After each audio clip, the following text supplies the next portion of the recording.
Polsek Denpasar Selatan menangkap seorang pria bernama Wayan Supadme Astika, 35 tahun, Senin 3 April.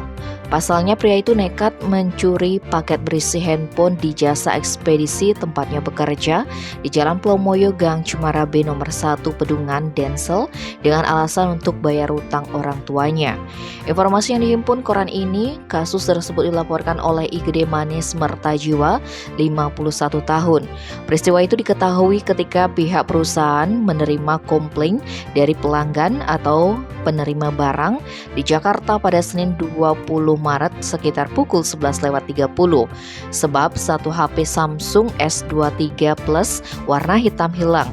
Lantaran mengalami kerugian mencapai 16,3 juta rupiah, pihak jasa ekspedisi melapor ke polisi.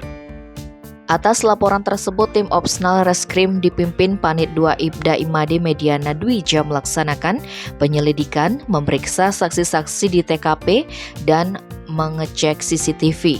Hasilnya, pelaku mengarah ke karyawan bernama Supadme yang diketahui berada di Jalan Pulau Moyo Gang Cemara. Akhirnya pria itu dapat diringkus di kawasan tersebut Senin 3 April. Saat interogasi, pria asal Slemadeg Barat Tabanan itu mengakui telah mencuri ponsel dan menjualnya di Jalan Nusa Kambangan Denpasar Barat seharga 12 juta rupiah. Hasil penjualannya digunakan untuk membayar utang orang tuanya. Atas perbuatannya, Supadme terancam pidana penjara paling lama 5 tahun. Tim Bali Express melaporkan.